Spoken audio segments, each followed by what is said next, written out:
Gênesis capítulo 22, versículo 5, diz assim a palavra do Senhor.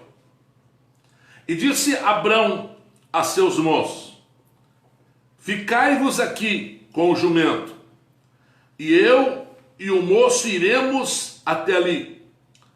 E havendo adorado, tornaremos a vós. Tornaremos a vós. Meus amados, há que se fazer uma distinção entre uma projeção e fé. Projeção é como idealizar, como pensar, como planejar algo, um futuro próximo.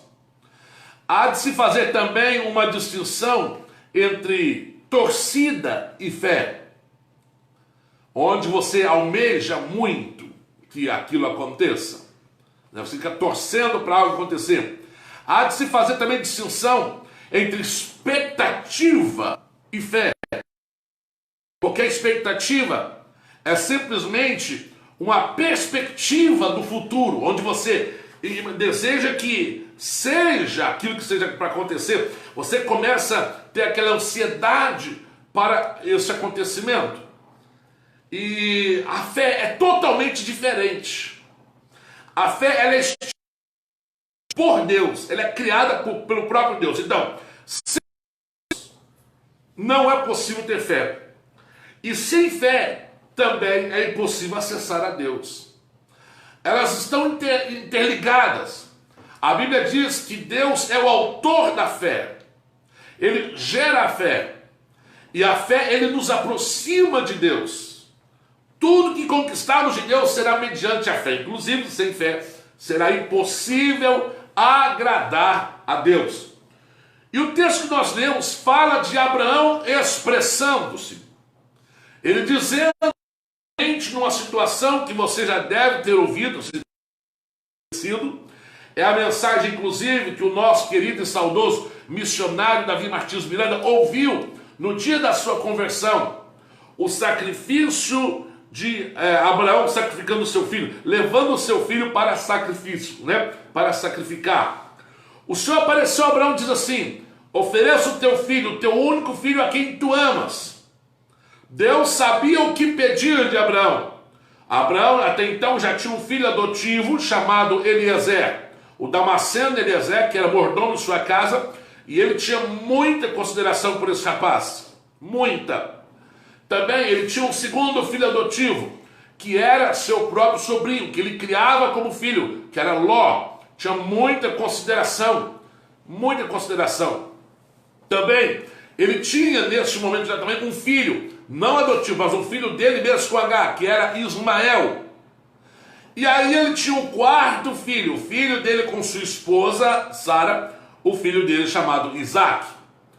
Todavia, como ele recebera a promessa de Deus, como Deus falara com ele claramente, Deus lhe abordara. Você vai observar que não somente aqui em Gênesis, mas retratado também em Hebreus capítulo 11, versículo 17 e 18, diz que o Senhor deixara bem claro: será nesse rapaz que eu farei a minha obra, a grande obra na tua vida. Então Deus fala com você, e através da palavra de Deus você aproxima-se mais daquele projeto e começa a amar aquele projeto, se apega àquele projeto. Deus traz a ideia a você, Deus apresenta a ideia. Talvez você sem Deus nem teria pensado ou idealizado algo, mas Deus traz a você, como acontece muitas vezes com revelações, visões, sonhos, profecias, que são direcionadas a nós sobre determinado projeto que às vezes nem ambicionávamos.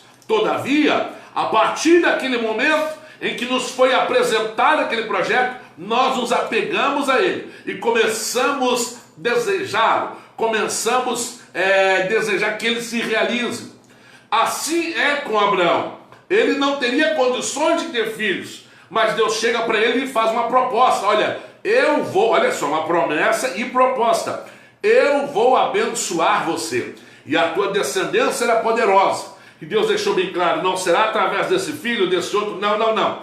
Ele estará para vir ainda, virá de você e da sua esposa Sarai. e que se tornou Sara. Então, quando Deus finalmente concede isso e a criança nasce, Abraão abraçou aquele menino. Não era simplesmente um filho, não. Ele não era simplesmente um menino, era uma promessa.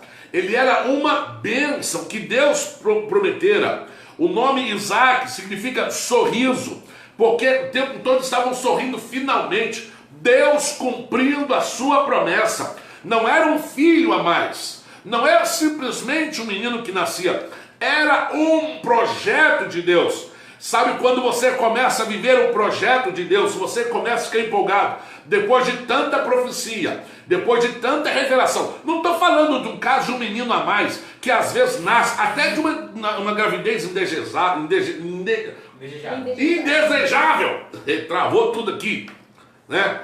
Ou numa situação onde você fala, tudo bem, se tiver que vir, vem, beleza. Não, nós estamos falando de alguém que foi canalizado, empurrado por Deus, foi empurrado por Deus na direção daquele projeto, para pensar, para desejar, para buscar aquilo, para angustiar-se, esperando aquela promessa. E agora acontece, e Deus chega e fala com ele, dá-me o teu filho, ofereça em holocausto. E ele foi oferecer em holocausto o filho, com o entendimento de que o filho seria apresentado a Deus, mas não seria o fim. O que ele trazia essa garantia? Deus chegou para ele e falou assim, olha, ofereça seu filho não vai morrer? Não. Ele se recordou das promessas de Deus. Ele lembra do que Deus falou. Em Hebreus 11, 17, 18, vai deixar bem claro isso.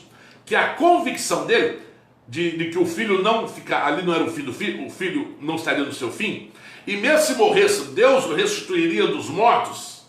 Ele acreditava de que após o sacrifício Deus iria restituir. Por quê? Porque ele lembrava de uma promessa que Deus fizera. Está lá, capítulo 11, versículo 17 e 18. Ele lembrava que Deus falou um dia para ele assim, olha, em Isaac será a tua descendência.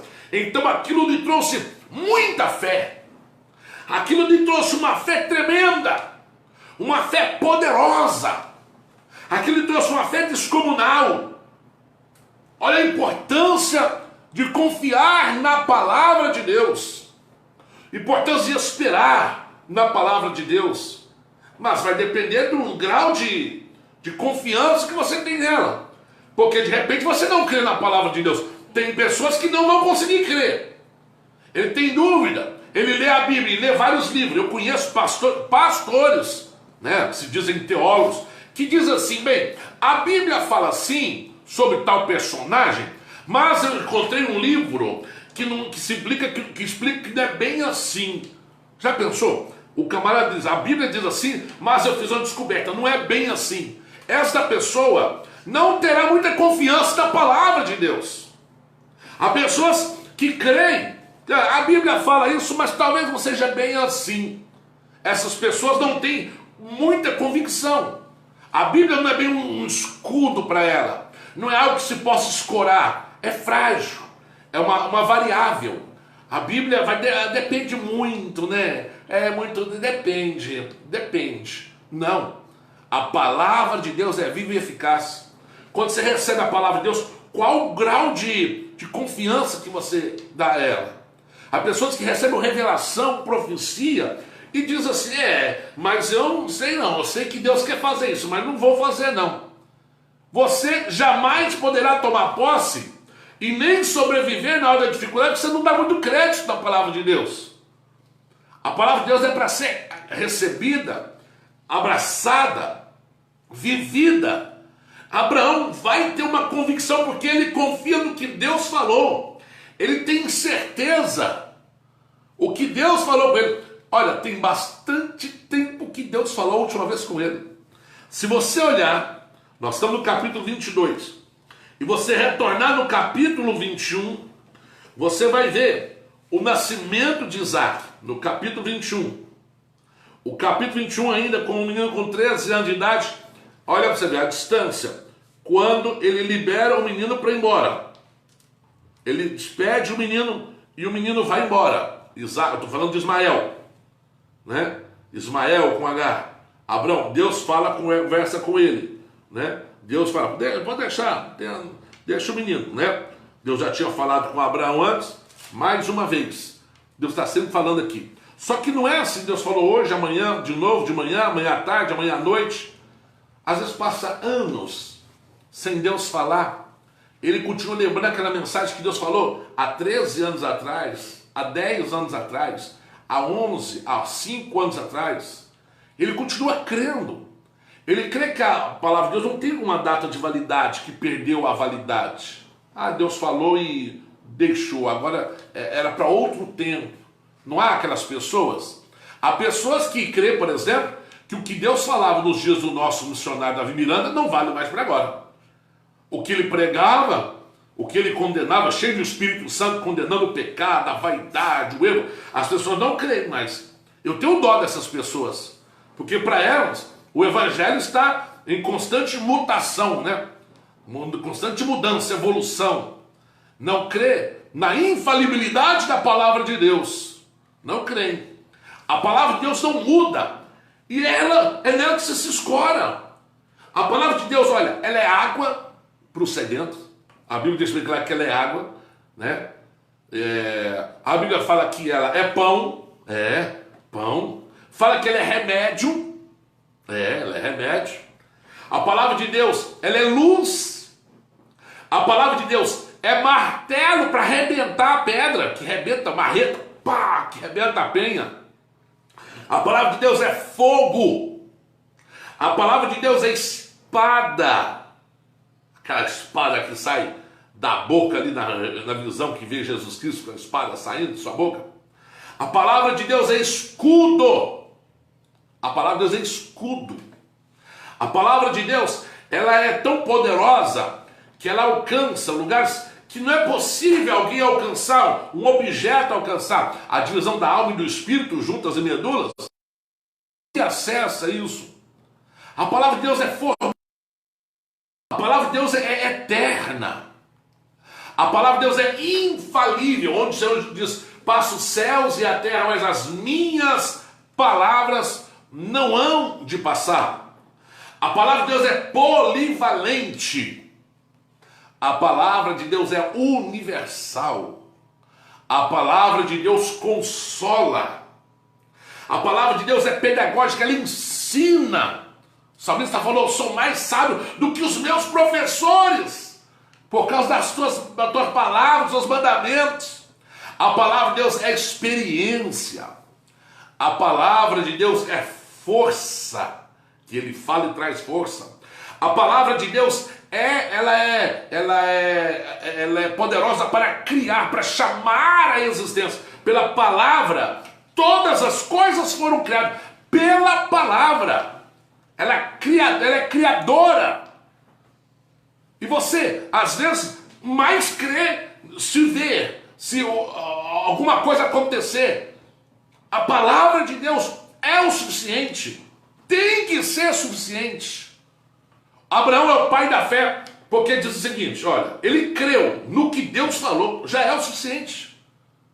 Já é o suficiente. Não importa, Deus não precisa fazer, se ele falou, lembra quando ele chama a existência a luz? E a luz é essa luz que a gente vê aqui durante o dia. Sim, por isso que ele chamou de dia. E você só vê essa luz quando o sol aparece. Mas quando Deus falou, haja luz, ele nem tinha feito o sol. O sol vai ser feito no quarto dia. 4 dias antes, ele chamou a existência o sol, chamou a existência a luz o dia, e a luz apareceu, sem sol, sem nada. Mas ele não precisa do sol. Se Deus falou, vai acontecer. Ah, mas ele falou, mas só que para acontecer tem que aparecer o sol. Deus falou, mas esqueceu de fazer o sol. Você acha que Deus é esquecido? Deus não esqueceu de fazer o sol, não. Ele quer deixar bem claro, eu chamei a existência, e quando eu chamo, tem que acontecer. Tem que acontecer. Você fala com alguém? Você consegue falar com algum animal, melhor dizendo? Os animais do campo aí. Deus fala à baleia e a baleia escuta. Deus fala ao corvo e o corvo escuta. Para alimentar lá o Elias. Deus fala aos animais e eles entram. Eles vêm a Noé. Eles vêm a Noé, não é Noé sair no mato caçando animal, não. Eles vêm, entraram a Noé. na arca. Deus fala. Quando Deus fala, as coisas acontecem. Deus fala, o sol e a lua param. Ah, mas não foi Moisés, não foi Josué que mandou. Não, a Bíblia diz, ouviu Deus a voz do justo. Deus ouviu a voz do justo e fez o que ele desejava. Não é Josué que parou o sol e a lua, foi Deus com o seu poder. Você está entendendo? Você precisa confiar na palavra de Deus. E às vezes ouve Deus falar e não leva muita crédito, tipo assim, Deus quer fazer isso. Mas se ele falou, já aconteceu. Não aconteceu para você. É uma coisa que nós batemos muito numa tecla, tentando mudar a mentalidade de algumas pessoas, é acerca da dimensão de Deus na área do tempo, né? Há muitas pessoas que insistem dizendo que Deus é ontem, hoje e será eternamente. Para com isso. Deus não será, Deus é eternamente. Nesse instante, Ele está no passado, Ele está hoje aqui e está no futuro. Ele está no amanhã. Então não há possibilidade de Deus errar uma projeção. Deus falar assim, olha, vai acontecer algo e não acontecer, e falar, nossa, eu errei. Puxa vida, eu errei. Impossível. Por quê? Porque é impossível Deus errar uma projeção, um vaticínio, que Ele já está no futuro. Vai acontecer. Ele não viaja no tempo. Esquece a história de ficção aí, de viajar no tempo. Se chegar à velocidade da luz, 300 mil quilômetros por segundo, a gente vai conseguir viajar no tempo. Esquece isso. Nem Deus viaja no tempo. Deus não sai do presente para ir para o passado e para o futuro, não. Não. E de volta para o passado, de volta para o presente, de volta para o futuro. Não existe isso.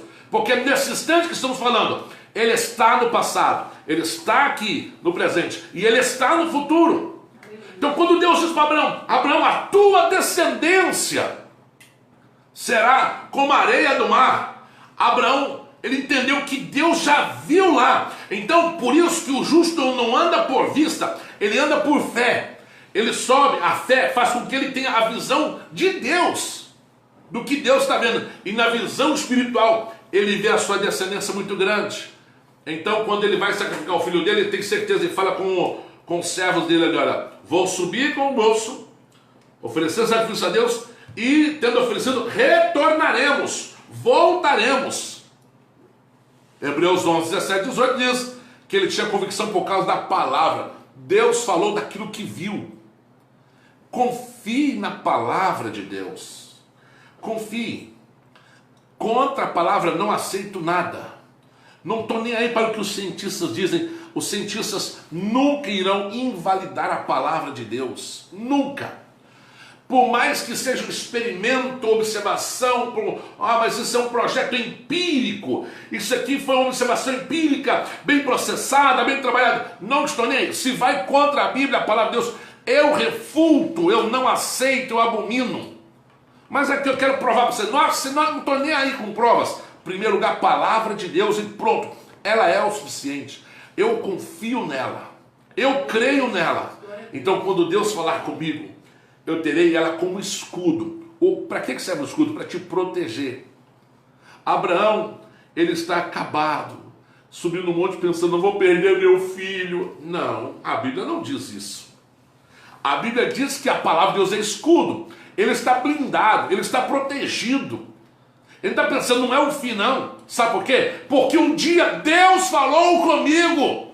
Eu sei quem falou comigo. Deus falou comigo. O teu filho, a tua descendência em Isaac será enorme. Você está entendendo? Então por isso que a palavra se torna um escudo de proteção. Creia na palavra do Senhor. Creia em sua palavra e descanse. Tenha amor, paixão pela palavra de Deus e você estará protegido. Quando Deus falar o que Deus fez promessa à tua vida, coloque a vida no altar, busque, ore mesmo, ore a Deus mesmo, fala, Deus, o Senhor vai cumprir, tenha convicção.